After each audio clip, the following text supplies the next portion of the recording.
Marisa kenal betul aroma pagi di rumahnya. Perpaduan antara wangi biji kopi gayo yang baru digiling, semerbak bunga sedap malam dari vas di ruang tengah, dan sisa-sisa aroma parfum Rangga yang menempel di bantal di sebelahnya. Selama 5 tahun, aroma itu adalah definisi dari kata pulang. Pagi ini, seperti ratusan pagi sebelumnya, ia menyesap kopinya dalam diam, memandangi suaminya yang sedang sibuk memilih setelan kerja di depan lemari pakaian raksasa mereka. Rangga adalah pria yang memesona. Marisa harus mengakuinya. Bahkan setelah 5 tahun pernikahan, karismanya tidak pernah pudar. Tubuhnya tegap, wajahnya bersih, dan senyumnya mampu meluluhkan dewan direksi yang paling keras kepala sekalipun. Ia berasal dari keluarga yang sangat sederhana, sebuah fakta yang sering ia ceritakan dengan bumbu drama kepahlawanan, seolah-olah ia adalah pangeran yang berhasil menaklukkan dunia seorang diri. Dunia yang, ironisnya, adalah milik Marisa. Marisa adalah pewaris tunggal kerajaan bisnis yang dibangun ayahnya dari nol. Wijaya Group, sebuah konglomerasi yang bergerak di bidang properti dan perhotelan, kini berada di bawah kendalinya. Ia cerdas, tegas, dan dihormati di dunia bisnis, seorang ratu di singgasananya sendiri. Namun di rumah, di hadapan Rangga, ia menanggalkan mahkotanya. Ia hanya ingin menjadi istri, pasangan yang mendukung suaminya. Ia memberikan Rangga jabatan direktur utama di salah satu anak perusahaan, memberinya akses tanpa batas ke fasilitas mewah, dan membiarkannya menjadi wajah dari kesuksesan mereka. Di mata publik, Rangga adalah suami hebat yang membawa istrinya hidup dalam kemewahan. Hanya segelintir orang yang tahu kebenarannya, bahwa Rangga hanyalah bulan yang cahayanya berasal dari pantulan matahari bernama Marisa. Sayang, menurutmu dasi yang ini cocok tidak? Suara Rangga memecah lamunan Marisa. Ia menoleh, melihat Rangga memegang 2 dasi sutra, satu berwarna biru dongker, satu lagi marun. Yang biru dongker, jawab Marisa lembut. Lebih serasi dengan kemejamu. Rangga tersenyum lebar. Senyum yang dulu membuat Marisa jatuh cinta. Kamu memang yang terbaik. Ia berjalan mendekat, mengecup kening Marisa. Aroma parfumnya yang mahal menyeruak. Sedikit terlalu kuat untuk pagi hari. Aku ada rapat penting pagi ini dengan investor dari Singapura. Mungkin akan pulang sedikit larut. Marisa mengangguk. Sudah terbiasa dengan kalimat itu. Rapat penting, klien potensial, proyek baru. Beberapa bulan terakhir, alasan itu semakin sering terdengar.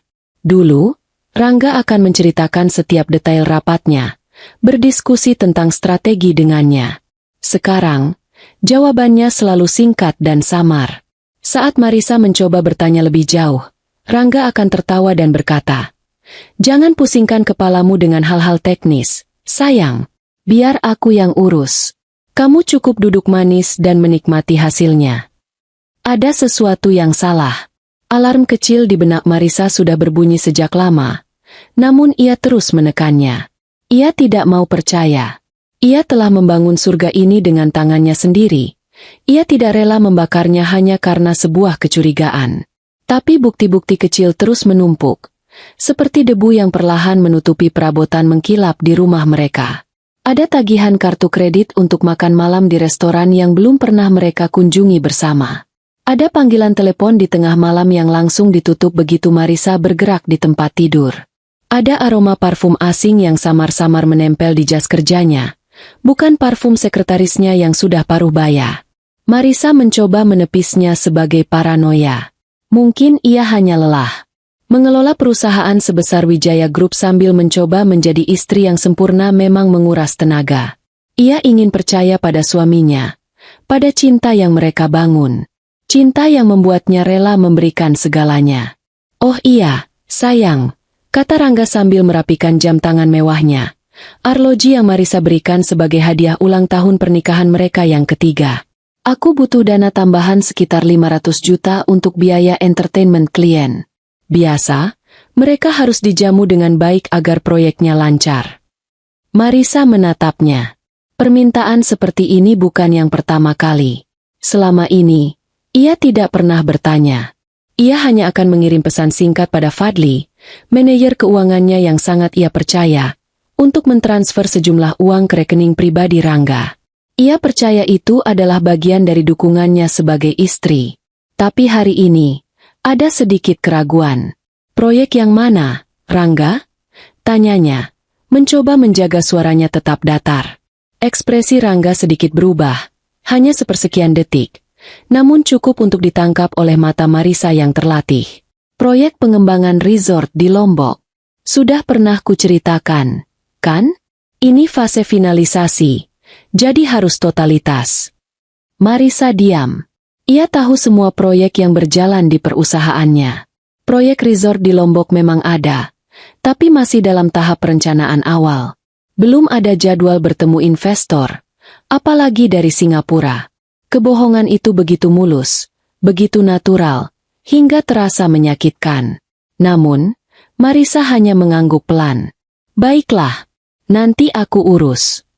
Terima kasih, sayang. Rangga mengecup pipinya sekali lagi. Lebih cepat kali ini. Aku berangkat dulu. Kamu hati-hati di kantor. Pintu depan tertutup, meninggalkan keheningan dan aroma parfum Rangga yang perlahan memudar. Marisa duduk termangu. Kopi di cangkirnya sudah mendingin. Surga yang ia bangun terasa seperti terbuat dari kaca. Indah, berkilauan, tapi begitu rapuh. Pagi itu, untuk pertama kalinya, ia mulai menyadari bahwa ada retakan-retakan kecil di seluruh permukaannya, dan ia takut jika ia menyentuhnya, semuanya akan hancur berkeping-keping. Ia mengambil ponselnya, namun bukan Fadli yang ia hubungi. Ia membuka galeri, menatap foto pernikahan mereka.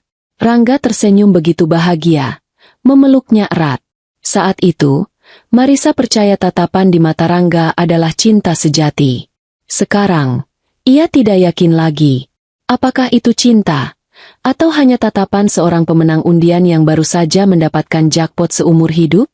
Marisa meletakkan cangkirnya dengan sedikit denting. Ia sudah terlalu lama membiarkan dirinya buta. Ia adalah seorang pebisnis. Seorang pemimpin. Instingnya tidak pernah salah dalam urusan pekerjaan. Mengapa ia mematikannya dalam urusan rumah tangga? Ia berdiri. Tatapannya kini berubah. Kelembutan di matanya menguap, digantikan oleh kilatan tajam seorang direktur utama yang siap mengambil keputusan sulit. Ia tidak akan menghancurkan surganya. Ia hanya akan mengusir iblis yang menyelinap masuk ke dalamnya. Ia akan mencari tahu kebenarannya. Tidak peduli seberapa pahit rasanya. Karena jika memang ada pengkhianatan, maka pengkhianat itu tidak akan pernah tahu apa yang akan menimpanya. Marisa tidak akan berteriak atau menangis. Ia akan tersenyum, dan senyum itu akan menjadi awal dari akhir segalanya bagi sang pengkhianat. 3 hari berlalu dalam ketegangan yang sunyi. Marisa menjalankan rencananya dengan presisi seorang ahli bedah. Ia menyetujui transfer 500 juta yang diminta Rangga, namun ia meminta Fadli untuk melacak aliran dana tersebut. Hasilnya sudah bisa ditebak. Uang itu tidak digunakan untuk menjamu investor, melainkan langsung berpindah ke rekening lain untuk membayar cicilan sebuah mobil sport mewah. Mobil yang tidak pernah Marisa lihat di garasi rumah mereka. Di rumah, Marisa memainkan perannya dengan sempurna. Ia tetap menjadi istri yang perhatian. Ia menyiapkan sarapan, menanyakan bagaimana hari Rangga di kantor, dan mendengarkan kebohongan-kebohongan baru tentang rapat dan proyek fiktif dengan senyum tipis di wajahnya. Setiap kebohongan yang Rangga ucapkan bagaikan paku yang ia tancapkan sendiri di peti matinya. Rangga, yang terlalu mabuk dalam arogansi dan kebebasannya, tidak menyadari perubahan dingin di mata istrinya. Ia mengira diamnya Marisa adalah bentuk kepasrahan. Padahal itu adalah ketenangan sebelum badai. Sore itu, Marisa memutuskan untuk sedikit memanjakan diri. Ia pergi ke sebuah pusat perbelanjaan paling mewah di ibu kota, tempat di mana butik-butik desainer dunia berjajar rapi. Ia tidak benar-benar ingin berbelanja. Ia hanya butuh ruang untuk berpikir, menjauh dari sandiwara di rumahnya. Ia duduk di sebuah kafe, memesan secangkir teh kamomil, dan membiarkan pikirannya menyusun langkah-langkah selanjutnya. Ia sudah menghubungi Gita, sahabatnya yang juga seorang pengacara andal. Pertemuan mereka dijadwalkan besok. Setelah merasa cukup tenang, Marisa berjalan menuju area parkir basement. Langkahnya terhenti ketika ia melihat sebuah mobil yang familiar. Meski ia belum pernah melihatnya secara langsung. Sebuah Porsche 911 berwarna merah menyala, berkilauan di bawah cahaya lampu neon. Plat nomornya masih baru. Mobil yang sama persis dengan yang tertera di dokumen pembayaran yang diberikan Fadli padanya. Jantungnya berdebar kencang, bukan karena sakit hati, tapi karena adrenalin. Mangsa yang ia buru kini ada di depan mata. Dan benar saja, dari pintu lobi mal, muncul seorang wanita. Usianya mungkin di pertengahan 20-an. Tubuhnya tinggi semampai dibalut gaun ketat yang lebih cocok untuk klub malam daripada pusat perbelanjaan. Wajahnya cantik, tapi sorot matanya penuh dengan arogansi dan rasa superioritas. Wanita itu berjalan dengan angkuh menuju mobil sport merah itu. Marisa hanya diam memperhatikannya dari kejauhan. Ia bisa saja pergi, mengabaikan pemandangan itu. Tapi sesuatu menahannya. Ia ingin melihat wajah wanita yang telah bersekongkol dengan suaminya untuk mengkhianatinya. Wanita itu, yang Marisa kemudian ketahui bernama Clarissa, sepertinya menyadari kehadiran Marisa. Matanya menyapu sekeliling sebelum akhirnya berhenti dan terkunci pada tatapan Marisa. Sebuah senyum sinis dan penuh kemenangan terukir di bibirnya yang dipoles lipstik merah terang. Bukannya masuk ke mobil, Clarissa justru berjalan menghampiri Marisa. Ini dia, pikir Marisa. Momen kebenaran. Ia menegakkan tubuhnya, memasang ekspresi paling netral yang ia bisa. Selamat sore, Ibu Marisa. Sapa Clarissa dengan nada yang dibuat-buat sopan, namun matanya menari-nari mengejek. Sendirian saja. Selamat sore, jawab Marisa singkat. Ia tidak punya waktu atau energi untuk basa-basi. Clarissa tertawa kecil, suara yang terdengar seperti gesekan kuku di papan tulis. Ia kemudian mengibaskan rambutnya ke belakang, sebuah gerakan teatrikal untuk memamerkan anting berlian di telinganya. Anting yang modelnya Marisa kenali dari katalog perhiasan yang baru saja ia lihat minggu lalu. Aku hanya ingin menyapa. Rasanya tidak sopan kalau bertemu istri dari kekasihku tapi tidak menyapanya, kan? Kata Clarissa, menekankan kata, kekasih. Marisa tetap diam, membiarkan wanita itu melanjutkan monolognya. Melihat tidak ada reaksi kemarahan seperti yang ia harapkan, Clarissa tampak sedikit kesal. Ia pun mengeluarkan senjata pamungkasnya. Ia mengangkat tangannya, menggoyangkan kunci mobil dengan logo Porsche di ujungnya tepat di depan wajah Marisa. Gantungan kuncinya bahkan masih terbungkus plastik. Lihat, katanya dengan bangga. Suaranya meninggi seolah sedang mengumumkan sebuah kemenangan besar. Rangga membelikan ini untukku. Clarissa berhenti sejenak, menikmati momen itu, sebelum melanjutkan dengan kalimat yang telah ia siapkan untuk menghancurkan Marisa.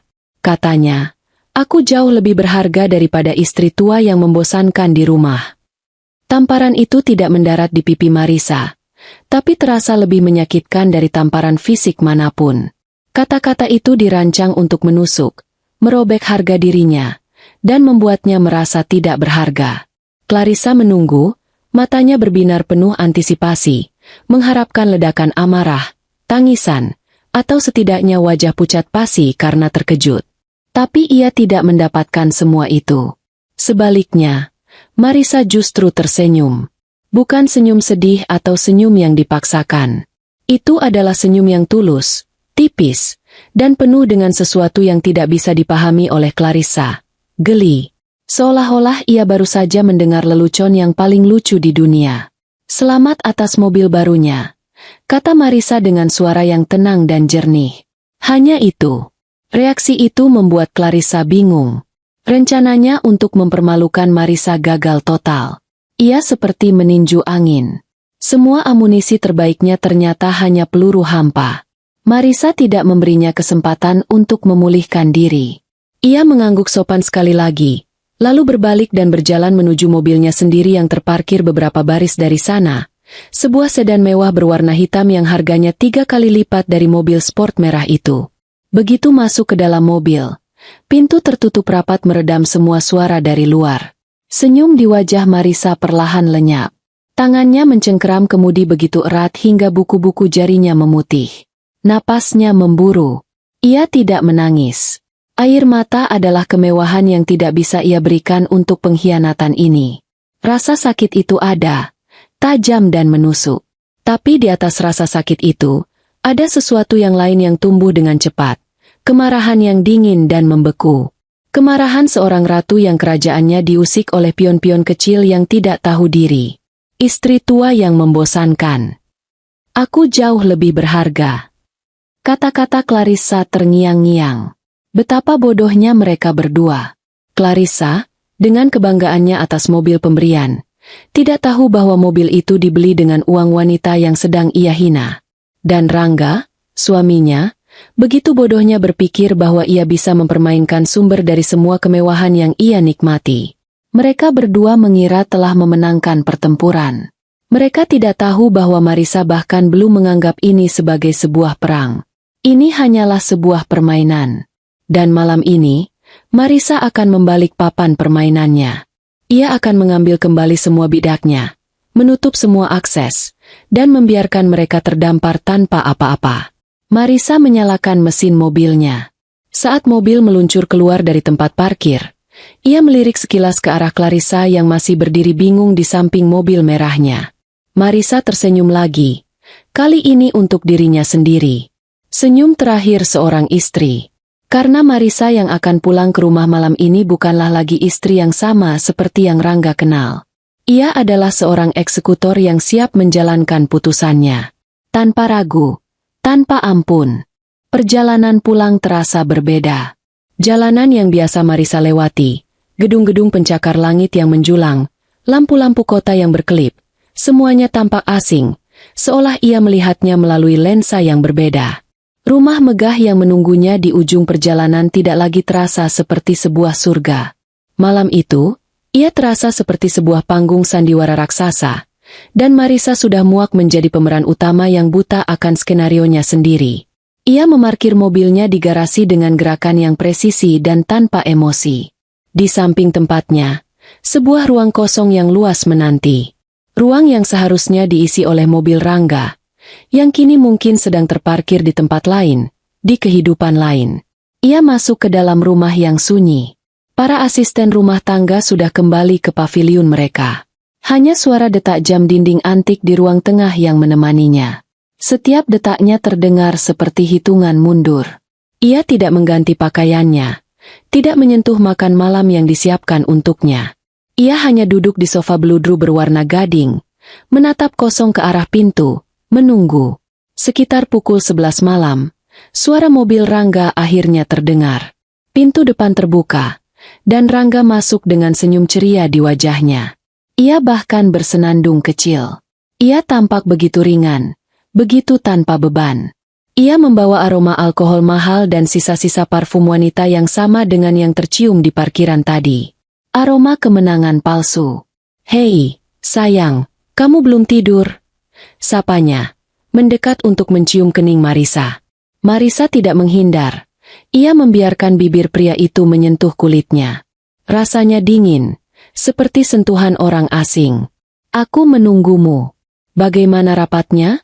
tanyanya. Suaranya terdengar normal, bahkan bagi telinganya sendiri.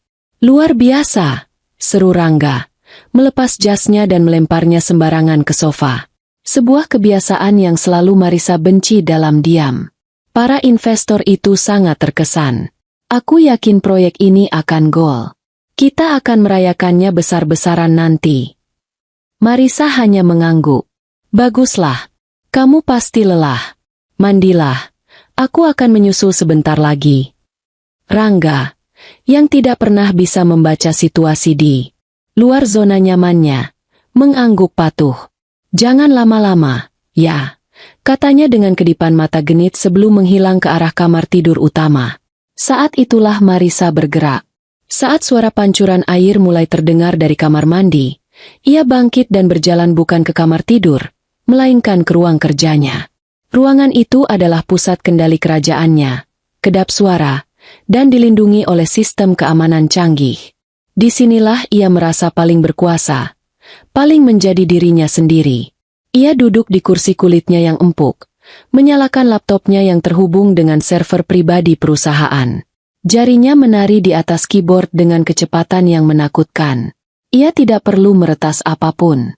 Sebagai pemilik utama, ia memiliki akses ke setiap sudut keuangan yang berhubungan dengan namanya, termasuk rekening gabungan dan kartu kredit tambahan yang ia berikan pada Rangga. Layar pertama yang ia buka adalah laporan transaksi rekening gabungan mereka selama 6 bulan terakhir. Matanya memindai barisan angka dan keterangan dengan cepat.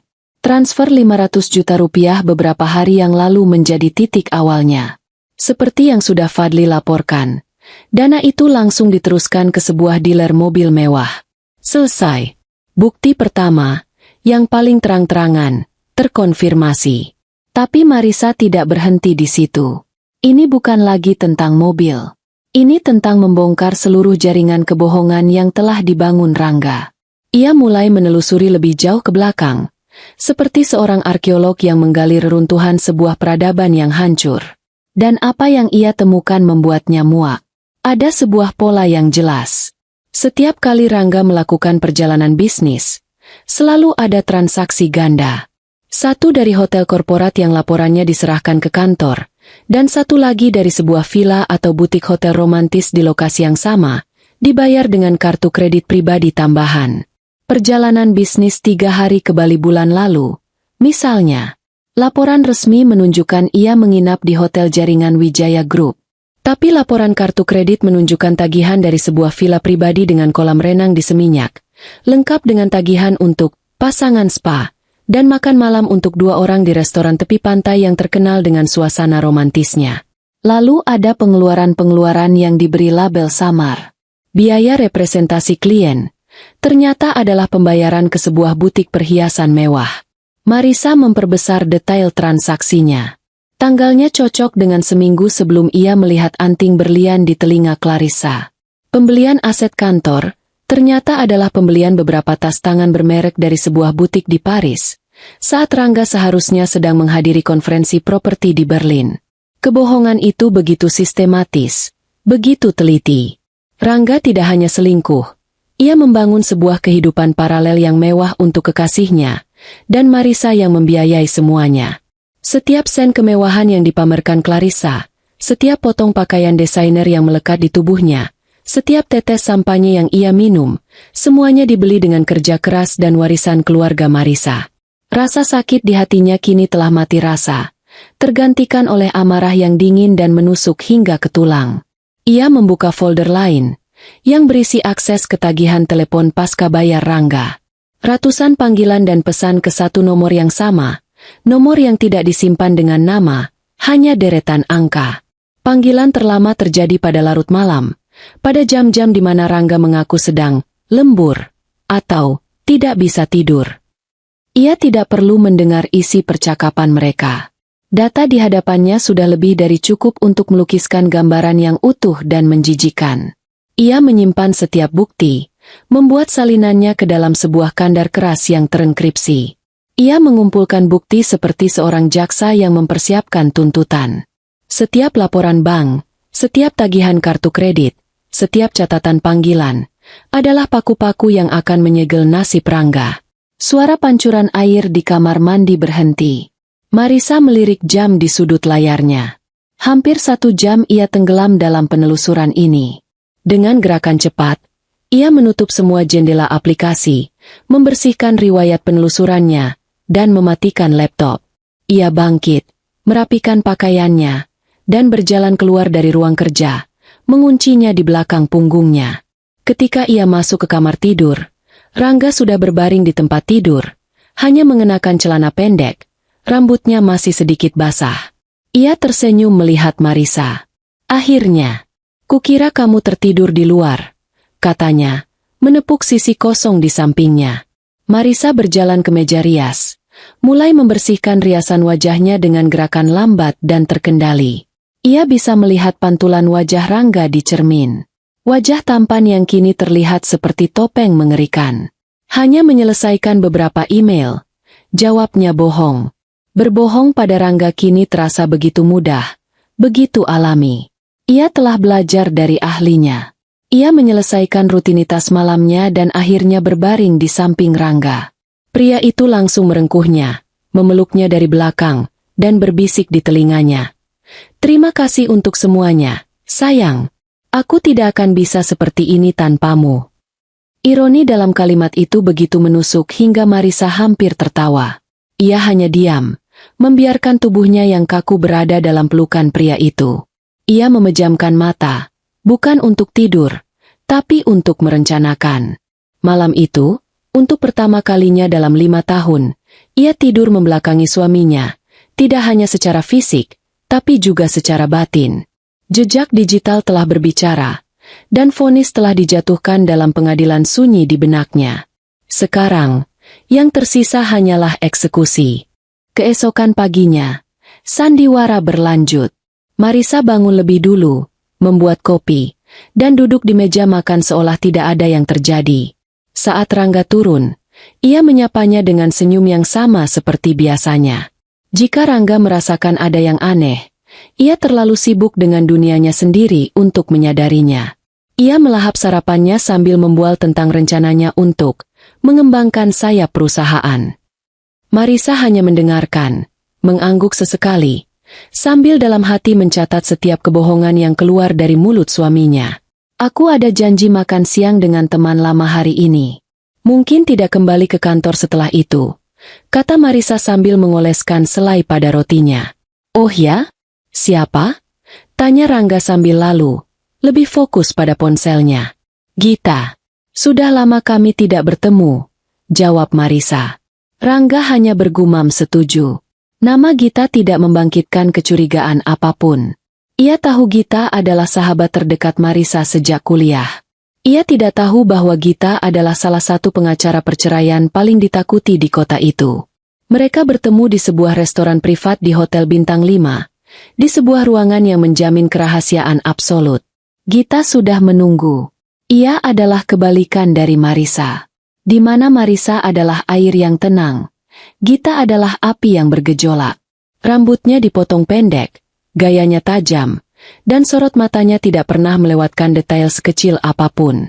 "Aku tidak suka firasatku saat kamu meminta bertemu di sini, Risa," kata Gita langsung, bahkan sebelum pelayan selesai menuangkan air. Marisa tidak membuang waktu. Ia meletakkan tabletnya di atas meja dan mendorongnya ke arah Gita. "Lihat sendiri."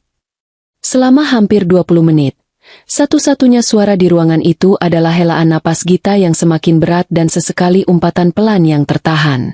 Ia menggulir setiap halaman dokumen yang telah Marisa siapkan, salinan laporan bank, tagihan kartu kredit yang ditandai dengan stabilo digital, log panggilan, dan foto mobil sport merah yang Marisa ambil diam-diam saat Clarissa lengah. Setelah selesai, Gita meletakkan tablet itu dengan gerakan keras. Wajahnya memerah karena marah. "Brengsek, benalu tidak tahu diri. Sudah kuduga dari awal pria itu hanya menginginkan hartamu." Marisa tetap tenang. "Aku tidak butuh. Kan sudah kubilang, Git. Aku butuh strategi." Kemarahan di wajah Gita perlahan mereda, digantikan oleh ekspresi profesional yang dingin. Ia beralih dari mode sahabat ke mode pengacara. "Oke. Pertama, perjanjian pranikah kita sangat kuat. Semua aset atas namamu sebelum menikah, dan semua aset yang berasal dari warisan keluargamu, sepenuhnya milikmu. Itu sudah aman." "Bagaimana dengan perusahaan?" "Dia direktur utama di salah satu anak perusahaan," tanya Marisa. "Itu posisi yang kamu berikan padanya. Bisa kamu ambil kembali kapan saja. Dewan direksi akan mendukungmu 100%. Dia tidak punya saham atas namanya sendiri, kan?"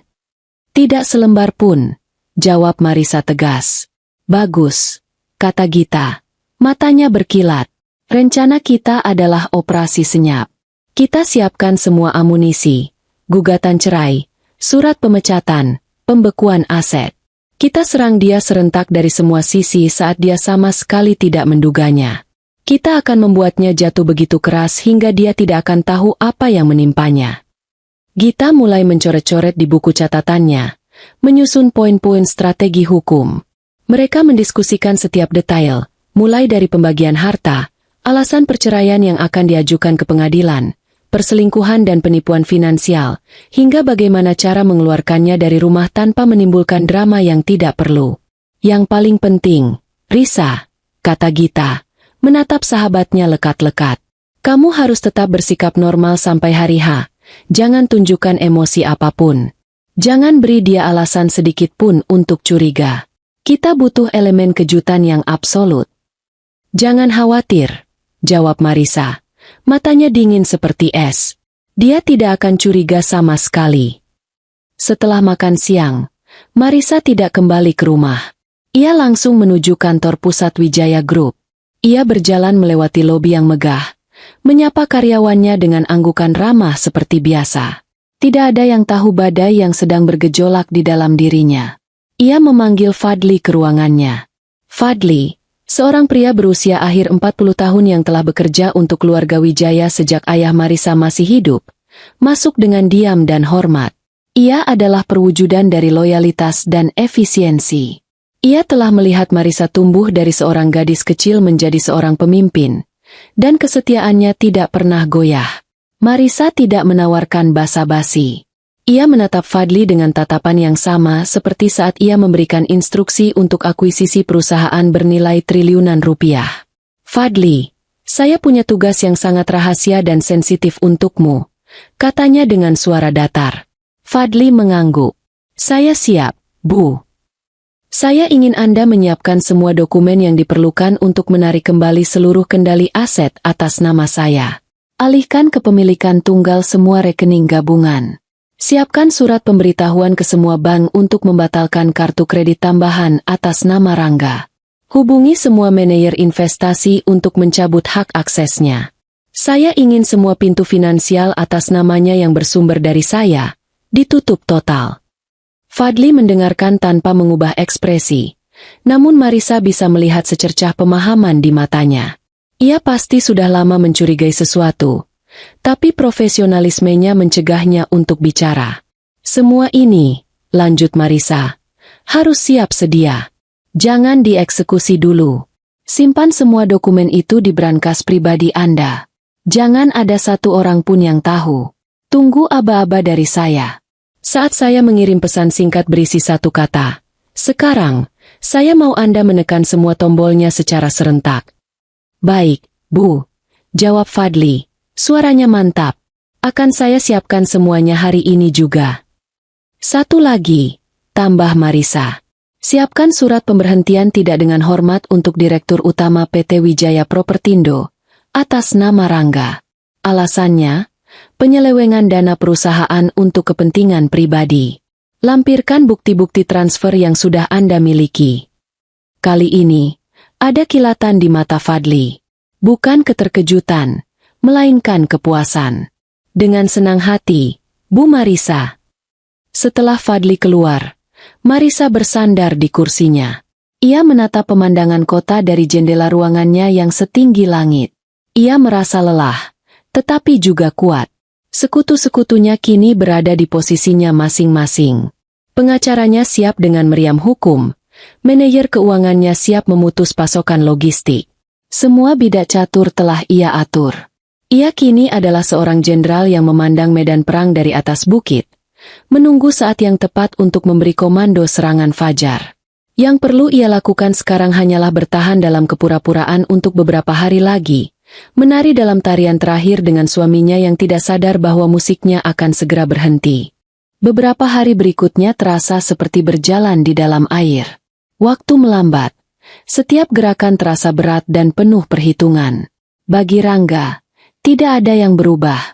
Dunia masih berputar di sekelilingnya. Matahari masih terbit untuknya.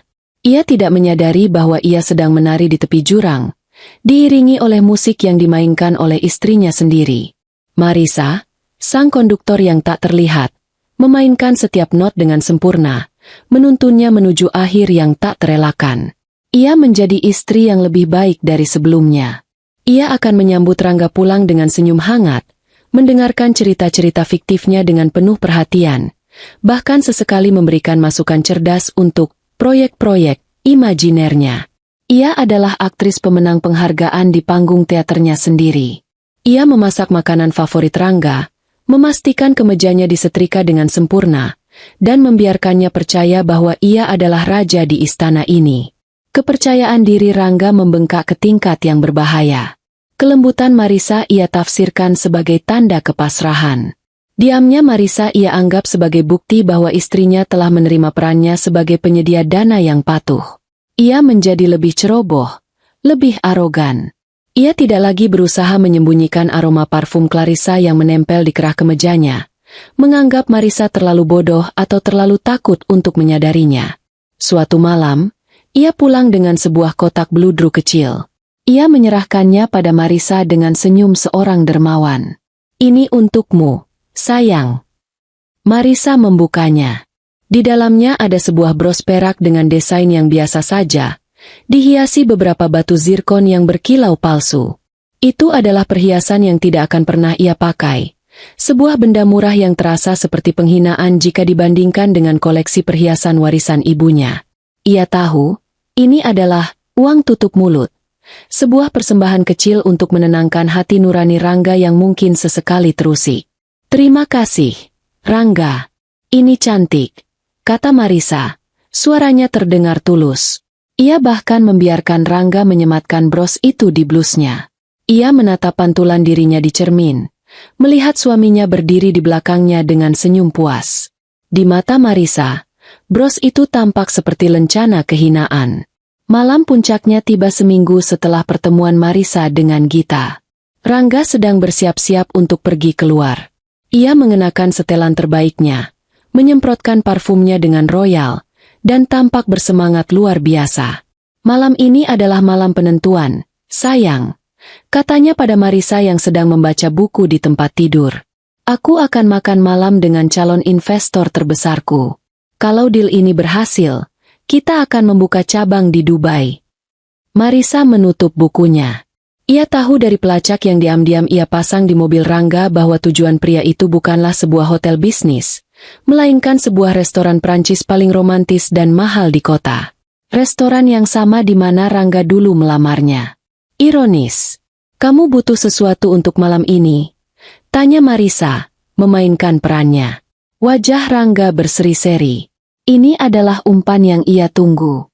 "Nah, kebetulan kamu bertanya. Aku sedikit khawatir dengan limit kartu kreditku. Setelah pembelian mobil kemarin, aku belum sempat mengurusnya. Untuk menjamu orang sepenting ini, aku tidak mau ada masalah memalukan di kasir." Ia berhenti, menunggu Marisa menawarkan solusi. "Jadi?" tanya Marisa, seolah-olah polos. "Bisakah kamu mentransfer dana segar ke rekeningku?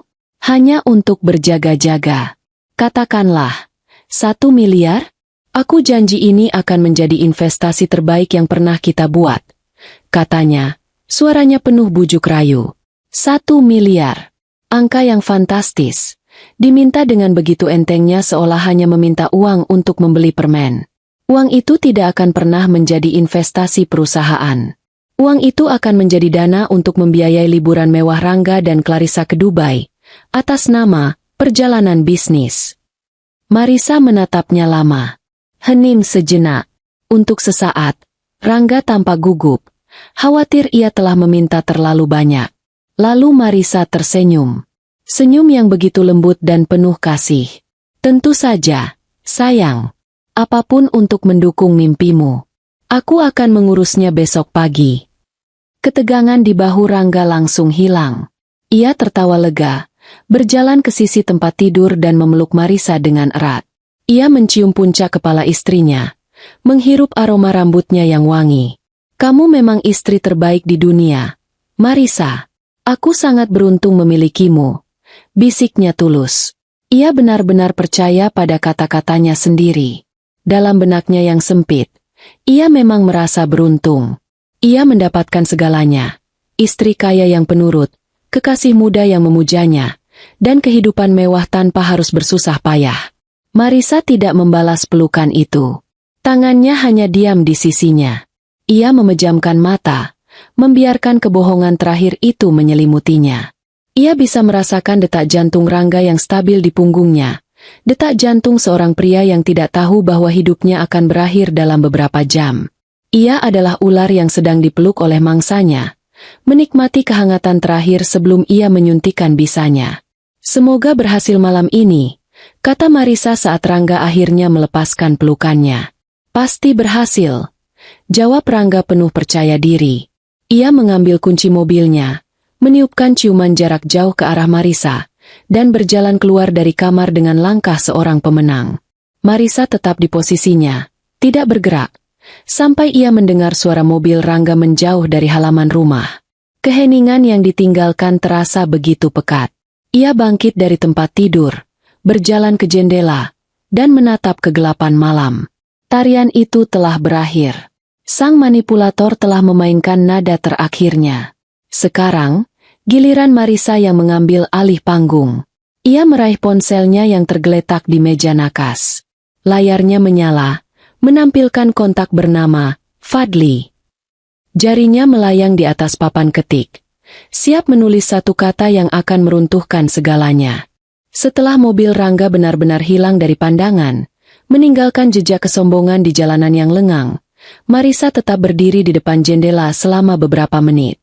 Ia membiarkan keheningan rumah menyelimutinya, menjadi saksi dari apa yang akan terjadi selanjutnya.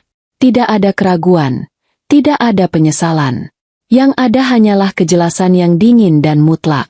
Ia sudah memberikan Rangga cukup banyak tali untuk menggantung dirinya sendiri. Malam ini, ia hanya akan menarik kursinya. Ia berjalan kembali ke tempat tidur, bukan untuk berbaring, tetapi untuk duduk dengan punggung tegak di tepinya. Ia mengambil ponselnya. Layarnya yang cerah memantulkan wajahnya yang tanpa ekspresi. Ia membuka aplikasi pesan, memilih kontak Fadli. Kursor berkedip, menunggu perintah. Tanpa ragu, ia mengetik satu kata. "Sekarang." Ia menekan tombol kirim. Pesan itu terkirim. Tanda centang 2 langsung muncul. Terkirim dan terbaca. Di belahan kota lain, sebuah pesan singkat diterima di sebuah kantor yang lampunya masih menyala. Tanpa jeda, tanpa pertanyaan, serangkaian perintah digital dieksekusi dengan presisi militer. Sebuah email terkirim ke Dewan Direksi, sebuah pemberitahuan dikirim ke semua bank, sebuah perintah dieksekusi di sistem investasi. Dalam waktu kurang dari 5 menit, dunia finansial Rangga, yang ia kira adalah miliknya, lenyap tanpa jejak. Marisa meletakkan ponselnya di meja. Layarnya menghadap ke bawah. Ia bangkit, berjalan ke kamar mandi, dan membiarkan air hangat mengalir di pancuran. Ia membersihkan dirinya, seolah sedang membilas sisa-sisa 5 tahun kebohongan dari kulitnya. Saat ia keluar, mengenakan piyama sutra yang nyaman, ia merasa lebih ringan dari yang pernah ia rasakan selama berbulan-bulan. Tirai telah diturunkan. Pertunjukan telah berakhir. Kini, ia hanya tinggal menunggu aktor utamanya menyadari bahwa ia sendirian di panggung yang gelap. Sementara itu, di seberang kota, Rangga dan Clarissa sedang berada di puncak dunia mereka.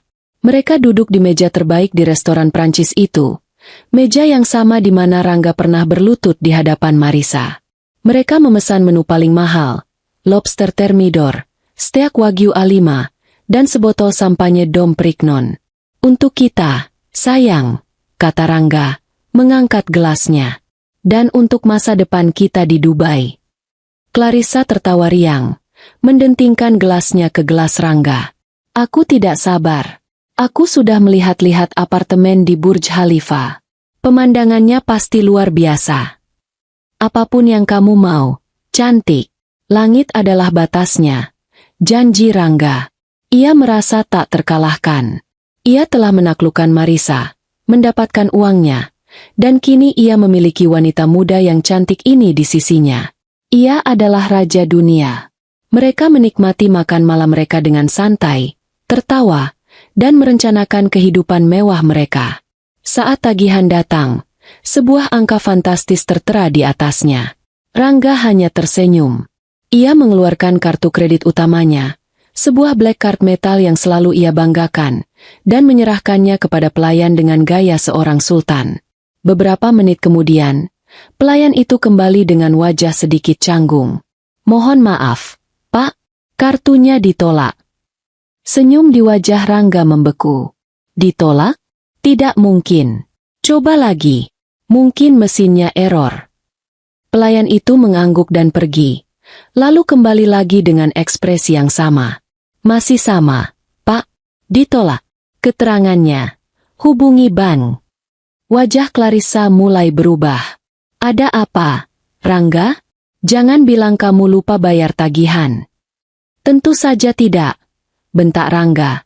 Rasa malunya mulai memuncak. Ini pasti kesalahan bank.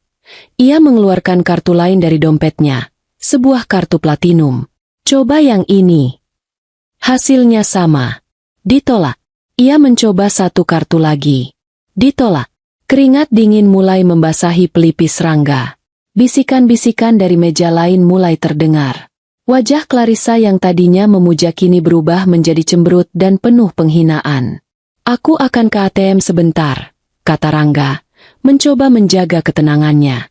Ia bangkit dan berjalan cepat ke lobi hotel, tempat sebuah mesin ATM berada. Ia memasukkan kartunya, mengetik PIN-nya, dan memilih opsi penarikan tunai. Layar mesin itu berkedip sebelum menampilkan pesan yang mengerikan. Saldo tidak mencukupi. Jantungnya serasa berhenti berdetak. Tidak mungkin. Ia tahu Marissa baru saja mentransfer 500 juta beberapa hari yang lalu, dan rekening utamanya selalu memiliki dana darurat setidaknya 100 juta. Ia mencoba lagi. Kali ini memilih opsi cek saldo. Layar itu menampilkan angka yang membuatnya pusing. Rp17.452. Rp17.000. Panik menjalari dirinya. Ia menarik napas dalam-dalam. Pasti ada kesalahan sistem. Ia mengeluarkan ponselnya, membuka aplikasi mobile banking dengan tangan gemetar. Ia harus memasukkan kata sandi dan sidik jarinya. Saat aplikasi terbuka, ia merasakan dunianya runtuh. Angka yang sama terpampang di layar ponselnya. Rp17.452. Semua rekeningnya, rekening tabungan, rekening investasi, semuanya menunjukkan saldo nol atau angka yang sangat kecil. Seolah-olah sebuah lubang hitam raksasa telah menyedot seluruh kekayaannya. Ia kembali ke meja dengan wajah pucat pasi. Jadi? Tanya Clarissa ketus. Ada masalah besar dengan sistem perbankan malam ini. Semua rekeningku tidak bisa diakses. Katanya, suaranya terdengar lemah. Clarissa menatapnya dengan jijik. Masalah perbankan? Atau kamu memang sudah bangkrut dan hanya membual selama ini? Aku tidak bangkrut, teriak Rangga tertahan, menarik perhatian seluruh restoran. Untuk menyelesaikan masalah memalukan itu, Clarissa terpaksa membayar tagihan dengan kartunya sendiri, sambil menggerutu tanpa henti. Perjalanan pulang mereka di dalam mobil sport merah itu terasa dingin dan senyap. Kemesraan mereka menguap bersama saldo rekening Rangga. Begitu sampai di apartemen Clarissa, Rangga mencoba menghubungi layanan pelanggan banknya, tapi semua sudah di luar jam operasional. Ia tidak tahu harus berbuat apa. Ia merasa terisolasi, terputus dari dunia yang selama ini menopangnya. Hanya ada satu penjelasan yang masuk akal di kepalanya yang panik. Ini pasti ada hubungannya dengan Marissa. Mungkin Marissa boros. Atau mungkin ada peretas yang menyerang rekening mereka. Ia tidak pernah, sedetik pun, berpikir bahwa ini adalah tindakan yang disengaja oleh istrinya yang penurut. Ia harus pulang. Ia harus berbicara dengan Marissa. Mungkin membentaknya, menuntut penjelasan. Ia mengemudikan mobilnya dengan kalut menuju rumah, meninggalkan Clarissa yang menatapnya dengan tatapan dingin dari jendela apartemennya. Ia melaju kencang, tidak menyadari bahwa ia sedang menuju ke pengadilannya sendiri, di mana sang hakim, juri, dan algojo adalah orang yang sama, wanita yang sedang menunggunya dengan tenang di rumah. Perjalanan Rangga pulang adalah sebuah fragmen neraka. Pikirannya berpacu lebih cepat dari laju mobilnya, mencoba menyusun kepingan-kepingan teka-teki yang mustahil. Kesalahan sistem? Tidak mungkin semua bank mengalami gangguan serentak hanya pada rekeningnya. Diretas? Siapa yang mau meretasnya? Ia tidak punya musuh sepenting itu. Semua jalan buntu di benaknya selalu kembali ke satu nama, Marissa. Tapi asumsinya masih liar dan tidak fokus. Mungkin Marisa melakukan pembelian besar tanpa memberitahunya, menghabiskan semua dana di rekening gabungan. Ya, pasti itu. Wanita memang tidak bisa mengontrol pengeluaran. Atau mungkin Marisa panik karena sesuatu dan memindahkan semua uang ke tempat yang aman. Bodoh. Wanita itu memang tidak pernah mengerti cara kerja uang. Kemarahan memberinya energi. Rasa malu yang ia alami di depan Clarissa dan seluruh pengunjung restoran berubah menjadi amarah yang membara, mencari target untuk disalahkan. Dan Marisa adalah target yang paling mudah. Ia membayangkan akan mendobrak pintu, membentak istrinya, menuntut penjelasan atas kecerobohannya, lalu dengan murah hati memaafkannya setelah Marisa menangis dan meminta maaf. Skenario itu memberinya sedikit rasa kontrol yang telah hilang. Ketika ia membelokkan mobil ke jalan masuk rumah mereka yang panjang dan dikelilingi taman yang terawat sempurna, pemandangan kemegahan itu justru terasa seperti tamparan. Lampu-lampu taman menyala, menyorot fasad rumah yang tampak tenang dan damai. Sebuah keheningan yang kontras dengan badai di dalam dirinya. Ia memarkir mobil sport merah, mobil yang menjadi simbol kemenangannya.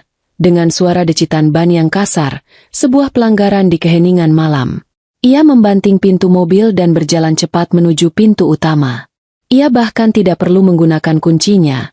Pintu besar dari kayu jati itu tidak terkunci. Ia melangkah masuk, siap untuk melepaskan amarahnya. "Marisa!" teriaknya. Suaranya menggema di lobi yang kosong. "Marisa, di mana kamu?" Tidak ada jawaban dari lantai atas. Ia mengira Marisa mungkin sudah tidur, tidak menyadari malapetaka yang terjadi. Kemarahannya semakin menjadi. Ia berjalan melewati ruang tengah yang luas, menuju kamar tidur utama. Namun langkahnya terhenti. Di ruang keluarga yang sedikit temaram, di bawah cahaya lampu baca yang hangat, ia melihatnya. Marisa tidak sedang tidur. Ia sedang duduk di sofa tunggal favoritnya, mengenakan piyama sutra, dengan sebuah buku bersampul tebal di pangkuannya. Di meja kecil di sampingnya, ada secangkir teh yang masih mengepulkan uap tipis. Ia tampak begitu tenang, begitu damai, seolah sedang menikmati malam yang sunyi. Pemandangan itu begitu salah, begitu tidak sesuai dengan kekacauan yang dirasakan Rangga, hingga membuatnya bingung. Marisa mengangkat kepalanya dari buku, matanya bertemu dengan mata Rangga. Ia tidak tampak terkejut atau takut. Ia hanya menatapnya dengan ekspresi netral. "Kamu sudah pulang?" tanyanya, suaranya datar. Ketenangan Marisa adalah bensin yang disiramkan ke api amarah Rangga. "Pulang? Aku baru saja mengalami malam paling memalukan dalam hidupku, dan kamu bertanya aku sudah pulang?" Suaranya meninggi, memecah keheningan yang anggun di ruangan itu. Marisa menutup bukunya dengan gerakan pelan, meletakkannya di meja. Ia tidak bangkit dari kursinya. "Memalukan? Kenapa?" "Kenapa?" Rangga tertawa sinis, berjalan mondar-mandir di depan Marisa seperti singa dalam kandang. "Semua kartu kita ditolak. Semua. Aku mencoba menarik uang di ATM. Saldonya 0. Aplikasimu itu, atau entah apa yang kamu lakukan dengan uang kita, sudah membuat kita bangkrut. Kamu sadar tidak?" Marisa menyesap tehnya. "Bukan kartu kita, Rangga. Kartu itu milikku. Dan aku tidak bangkrut. Keuanganku baik-baik saja." Jawaban yang tenang dan logis itu membuat Rangga semakin frustrasi. "Apa maksudmu milikmu? Kita ini suami istri. Ada apa dengan semua rekeningnya? Apa yang sudah kamu lakukan? Kamu membeli sesuatu yang mahal? Berlian? Tas? Jelaskan padaku, Marisa." Ia menuntut, menunjuk-nunjuk ke arah istrinya, mencoba mengintimidasi. "Aku tidak membeli apa-apa hari ini," jawab Marisa dengan kesabaran yang luar biasa. "Lalu kenapa uangnya habis? Jangan bilang kamu ditipu. Atau jangan-jangan sistem kita diretas? Ya Tuhan, Marisa, pasti itu. Kita harus lapor polisi sekarang juga. Semua aset kita." "Asetku baik-baik saja," potong Marisa lagi. Suaranya masih tetap tenang, namun kali ini ada sedikit nada dingin yang menusuk. "Hanya aksesmu yang tampaknya bermasalah." Rangga berhenti mondar-mandir. Kalimat terakhir itu akhirnya menembus kabut amarahnya. Hanya aksesmu yang bermasalah. Itu bukan lagi terdengar seperti sebuah kecelakaan. Itu terdengar seperti sebuah tindakan yang disengaja. Ia menatap istrinya. Benar-benar menatapnya untuk pertama kali malam itu. Wanita yang duduk di hadapannya bukanlah Marisa yang ia kenal. Tidak ada kelembutan. Tidak ada kepasrahan. Yang ada di matanya adalah sesuatu yang asing, sesuatu yang keras seperti baja. Sebuah firasat buruk yang mengerikan mulai merayap di punggungnya. Ia merasa seperti mangsa yang baru saja menyadari bahwa ia telah masuk ke dalam perangkap. Apa maksudmu dengan itu? Tanyanya. Suaranya kini sedikit bergetar, kehilangan semua arogansinya. Marisa meletakkan cangkir tehnya. Ia menatap lurus ke mata Rangga. Tatapan yang begitu tajam hingga Rangga merasa seolah sedang ditelanjangi. Keheningan menyelimuti ruangan, hanya terganggu oleh detak jam dinding yang terasa semakin keras, menghitung detik-detik terakhir dari kehidupan yang Rangga kenal. Rangga menelan ludah, tenggorokannya terasa kering. Ia tidak lagi berteriak. Ia mendekat, berdiri di depan Marisa yang tetap duduk, membuatnya harus sedikit menunduk untuk menatap istrinya. Posisi yang terasa sangat tidak nyaman. Marisa, bisiknya. Suaranya kini terdengar memohon. Katakan padaku apa yang terjadi. Badai di dalam dirinya telah reda, digantikan oleh ketakutan yang dingin dan pekat. Ia menatap wajah istrinya, wajah yang selama ini ia anggap sebagai jaminan keamanan dan kemewahan, dan untuk pertama kalinya ia menyadari bahwa ia tidak pernah benar-benar mengenalnya. Apa yang sudah kamu lakukan? Tanyanya lagi. Kalimat yang tadinya adalah sebuah tuduhan kini berubah menjadi sebuah pertanyaan putus asa. Mendengar pertanyaan yang syarat dengan keputusasaan itu, sesuatu dalam diri Marisa akhirnya bergeser. Topeng ketenangan yang ia kenakan selama berhari-hari tidak retak, melainkan ia tanggalkan dengan sengaja. Ekspresi netralnya perlahan berubah menjadi senyum. Senyum yang tidak mencapai matanya. Itu adalah senyum yang dingin, penuh kuasa, dan menyimpan sedikit jejak kekecewaan. Senyum seorang dewi yang akan menjatuhkan vonis pada manusia fana yang telah lancang kepadanya. Aku? Ulangnya dengan suara pelan. Aku hanya mengambil kembali apa yang menjadi milikku. Rangga menatapnya bingung. Milikmu? Marisa, kita sudah membangun semua ini bersama-sama. Marisa tertawa kecil. Suara tawa yang kering dan tanpa humor. Jangan membohongi dirimu sendiri, Rangga. Bahkan tidak sekarang. Kamu tidak membangun apa-apa. Kamu hanya seorang tamu yang kuizinkan tinggal di istanaku, yang kuizinkan memakai pakaian kerajaanku, dan yang kuizinkan bermain dengan mainan-mainanku. Setiap kata adalah sebuah tamparan. Rangga mundur selangkah, seolah benar-benar ditampar. Apa yang kamu bicarakan? Marisa tidak menjawab. Ia mengulurkan tangan ke meja di sampingnya, bukan untuk mengambil cangkir tehnya, melainkan sebuah map tebal berwarna coklat yang sejak tadi tergeletak di sana, tak terlihat di dalam temaram. Ia meletakkannya di atas meja kopi di antara mereka, lalu membukanya. Kamu butuh penjelasan, kan? Baiklah, mari kita mulai, katanya dengan nada seorang CEO yang sedang memimpin rapat dewan. Ia mengeluarkan selembar kertas pertama.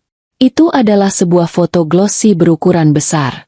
Foto Clarissa yang sedang bersandar dengan angkuh di mobil Porsche merah, tersenyum penuh kemenangan. Foto yang diambil dari sudut yang tidak disadari oleh Clarissa, menangkap esensi arogansinya dengan sempurna. Wajah Rangga langsung pucat pasi. Ia mengenali wanita itu. Ia mengenali mobil itu. Ia membuka mulutnya untuk bicara, mencari sanggahan, mencari alasan, tapi tidak ada suara yang keluar. Marisa tidak menunggunya. Ia meletakkan lembar berikutnya di atas foto itu. Salinan laporan rekening koran. Ia sudah menandai beberapa transaksi dengan stabilo kuning. Ini adalah transfer 500 juta rupiah dari rekeningku ke rekeningmu. Dan di bawahnya, ini adalah pembayaran uang muka untuk mobil ini, dari rekeningmu ke dealer mobil. Sebuah mobil yang kamu belikan untuknya, menggunakan uangku. Lalu dengan bangga ia pamerkan padaku sambil berkata bahwa ia jauh lebih berharga daripada istri tua yang membosankan di rumah. Marisa mengucapkan kembali kata-kata Clarissa dengan nada datar, tanpa emosi, yang justru membuatnya terdengar 1000 kali lebih menusuk. Rangga terkesiap. Ia tidak pernah menyangka Clarissa akan sebodoh itu. Marisa terus melanjutkan, meletakkan bukti satu persatu di atas meja, menumpuknya seperti kartu dalam permainan yang sudah ia menangkan. Ini, katanya, meletakkan serangkaian tagihan kartu kredit. Adalah bukti penginapanmu di sebuah villa romantis di Seminyak.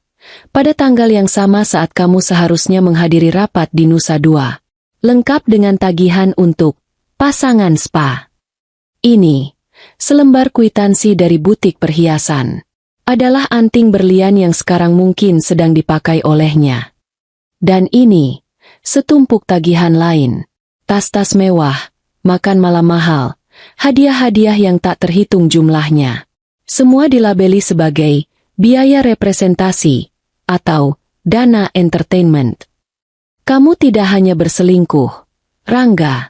Kamu melakukan korupsi di dalam rumah tanggamu sendiri. Kamu menyelewengkan dana dari sumber utamamu. Rangga menatap tumpukan kertas di atas meja itu dengan nanar. Itu adalah seluruh kehidupannya yang penuh kebohongan, tersaji rapi dalam bentuk dokumen. Tidak ada celah untuk menyangkal. Tidak ada ruang untuk berdalih. Ia telah tertangkap basah, begitu telak, begitu memalukan. Ia roboh. Lututnya lemas hingga ia terduduk di lantai berkarpet tebal di depan Marisa. Citra dirinya sebagai pria sukses dan berkuasa hancur berkeping-keping dalam hitungan menit. Marisa, aku. Ia tergagap, mencoba mencari kata-kata. Aku bisa jelaskan. Aku minta maaf. Aku hilaf. Tolong, maafkan aku. Air mata mulai mengalir di pipinya. Tangisan seorang pria yang tidak menyesali perbuatannya, melainkan menyesali karena ketahuan. Marisa menatapnya dari kursinya. Posisinya kini lebih tinggi. Ia memandang rendah pria yang sedang bersimpuh di kakinya. Tidak ada rasa iba, tidak ada rasa kasihan. Yang ada hanyalah kelegaan. Sudah terlambat untuk minta maaf, kata Marisa pelan. Permainanmu sudah selesai. Ia meraih satu dokumen terakhir dari dalam map. Dokumen yang paling tebal, dijilid rapi. Ia mendorongnya di atas meja hingga meluncur dan berhenti tepat di depan Rangga yang masih terduduk di lantai. Apa ini? Bisik Rangga. Matanya yang berlinang air mata menatap sampul dokumen itu. Itu surat gugatan cerai, jawab Marisa. Sudah didaftarkan oleh pengacaraku pagi tadi. Dengan semua bukti ini, prosesnya akan berjalan sangat cepat. Kamu tidak akan mendapatkan apa-apa. Perjanjian pranikah kita sangat jelas. Rangga menatap dokumen itu, lalu kembali menatap Marisa. Keputusasaan total kini tergambar di wajahnya. Tidak, Marisa, tolong jangan lakukan ini. Aku cinta padamu. Aku akan meninggalkan dia. Aku janji. Kita bisa perbaiki ini. Pikirkan 5 tahun yang sudah kita lalui. 5 tahun yang kubiayai. Potong Marisa tajam. Dan cinta? Jangan membuatku tertawa. Kamu tidak mencintaiku. Kamu mencintai uangku, fasilitas yang kuberikan, status yang kamu dapatkan dengan berdiri di sampingku. Dan sekarang, semua itu akan berakhir. Marisa akhirnya berdiri dari kursinya. Ia berjalan menuju pintu ruang keluarga. Gerakannya anggun dan tanpa ragu. Malam ini juga, kau keluar dari rumahku, katanya. Suaranya bergema di ruangan yang sunyi. Semua fasilitasmu ku cabut. Mobil sport itu akan ditarik oleh dealer besok pagi karena cicilannya tidak akan kubayar. Baju-baju mahalmu, jam tanganmu, semua yang ada di rumah ini, adalah milikku. Kau boleh mengambil pakaian yang melekat di badanmu saat ini. Ia berhenti di ambang pintu, menoleh untuk menatap Rangga untuk terakhir kalinya. Pria itu masih bersimpuh di lantai, terisak di antara tumpukan bukti pengkhianatannya. Kau datang ke dalam hidupku tanpa membawa apa-apa, kata Marisa, mengulang kalimat yang telah ia siapkan di dalam benaknya. Dan kau akan pergi dengan cara yang sama. Setelah mengucapkan kalimat itu, ia berbalik dan berjalan pergi, meninggalkan Rangga sendirian di tengah runtuhan kehidupannya. Senyum terakhir seorang istri telah diberikan, dan bersamaan dengan itu, sebuah pintu telah tertutup rapat, selamanya. Suara langkah kaki Marisa yang menjauh di lantai marmer adalah suara paling memekakan yang pernah Rangga dengar. Setiap langkah adalah dentuman palu godam yang meremukan sisa-sisa dunianya. Ia masih bersimpuh di lantai, dikelilingi oleh bukti-bukti kebodohannya yang tercetak di atas kertas. Udara di ruangan itu terasa berat, menekan dadanya hingga ia sulit bernapas. Keheningan yang ditinggalkan Marisa lebih menakutkan daripada teriakan manapun. Untuk beberapa saat, ia tidak bergerak. Otaknya menolak untuk memproses kenyataan. Ini pasti mimpi buruk. Sebentar lagi ia akan terbangun di tempat tidur empuk mereka, dengan Marisa di sampingnya, dan semua ini hanyalah ilusi yang diciptakan oleh rasa bersalahnya. Ia memejamkan mata erat-erat, berharap saat membukanya, semua akan kembali normal. Tapi saat ia membukanya, tumpukan kertas itu masih ada di sana. Surat gugatan cerai itu masih menatapnya dengan huruf-huruf hitam yang dingin. Fase penyangkalan itu pecah, digantikan oleh gelombang panik yang dahsyat. Ia harus melakukan sesuatu. Ia tidak bisa membiarkan ini terjadi. Ia tidak bisa kehilangan semua ini. Dengan gerakan panik, ia bangkit. Kakinya terasa seperti jeli. Ia berlari keluar dari ruang keluarga. Matanya liar mencari sosok Marisa. Ia melihatnya di kaki tangga spiral yang megah. Satu tangan memegang pegangan tangga, hendak melangkah naik. "Marisa, tunggu!" teriaknya. Suaranya serak karena tangis dan keputusasaan. Marisa berhenti, tapi tidak menoleh. Punggungnya yang lurus dan tegap terasa seperti dinding yang tidak bisa ditembus. Rangga berlari menghampirinya, meraih lengannya. Sentuhannya terasa salah, seperti menyentuh patung es. "Tolong, jangan lakukan ini. Kita bisa bicara. Aku akan melakukan apa saja." Marisa akhirnya menoleh, tapi tatapannya tidak tertuju pada wajah Rangga. Ia menatap tangan Rangga yang mencengkeram lengannya dengan tatapan jijik. Perlahan, Rangga melepaskan cengkeramannya seolah tersengat listrik. "Tidak ada lagi yang perlu dibicarakan, Rangga," kata Marisa, suaranya tanpa getaran sedikit pun. "Semua sudah dikatakan. Tapi aku cinta padamu." Rangga mencoba senjata terakhirnya.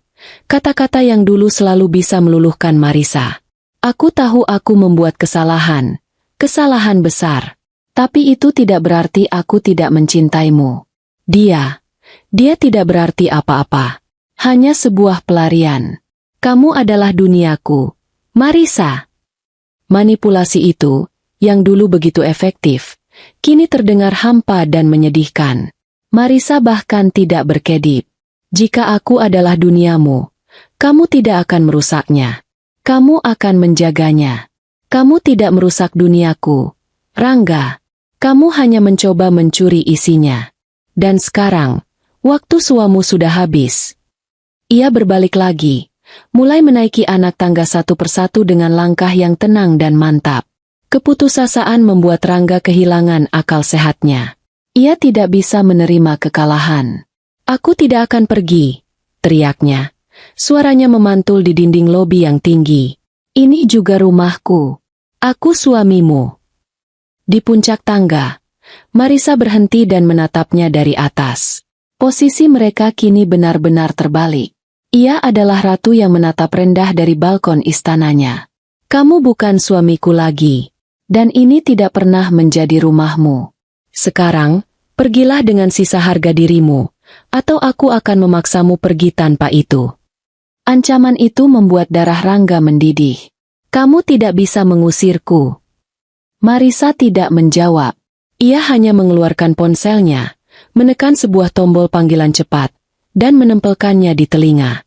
"Pak Joko, tolong ke lobi utama sekarang. Ada tamu yang menolak untuk pulang."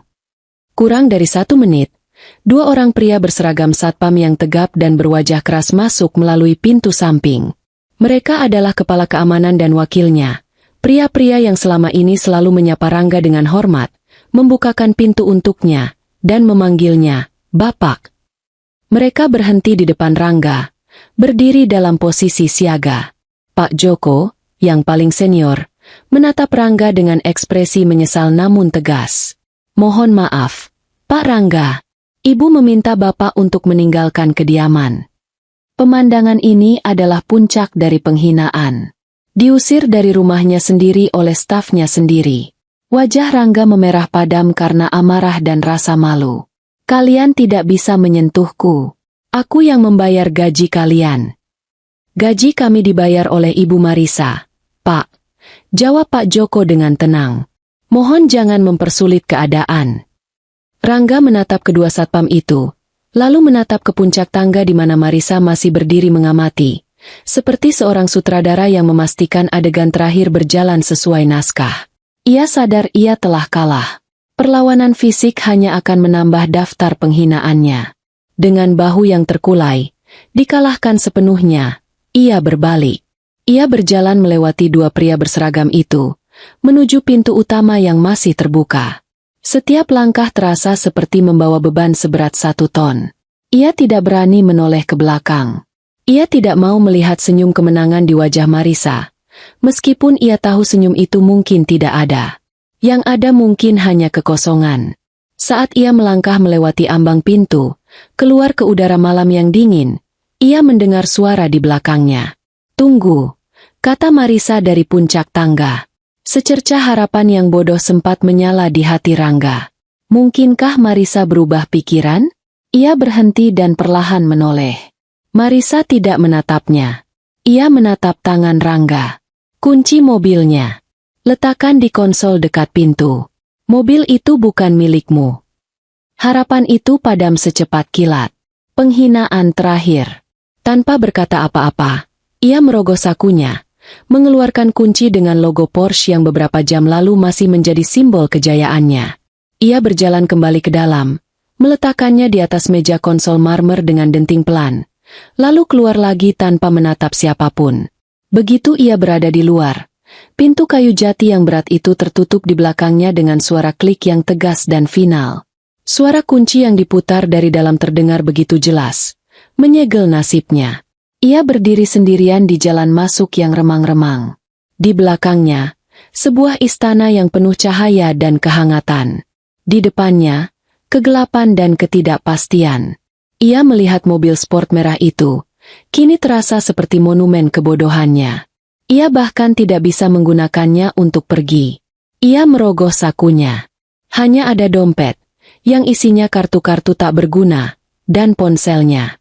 Ia membuka aplikasi ojek online, menyadari dengan ngeri bahwa saldo dompet digitalnya juga nol. Ia tidak punya apa-apa. Ia benar-benar tidak punya apa-apa. Ia terduduk di trotoar yang dingin, di depan gerbang rumah yang tidak akan pernah bisa ia masuki lagi. Suara isak tangisnya yang tertahan hilang ditelan keheningan malam. Pintu itu telah tertutup rapat, dan di baliknya, 5 tahun kehidupannya yang gemerlap telah lenyap selamanya. 1 tahun berlalu, musim berganti, dan begitu pula kehidupan. Bagi Marisa, 1 tahun itu adalah proses detoksifikasi dan pembangunan kembali. Proses perceraian berjalan secepat dan seefisien yang Gita janjikan. Dengan bukti yang begitu melimpah, Rangga tidak punya dasar untuk melawan. Ia pergi dari kehidupan Marisa secepat ia masuk, meninggalkan jejak yang perlahan memudar. Marisa terjun kembali ke pekerjaannya dengan energi baru, tanpa beban emosional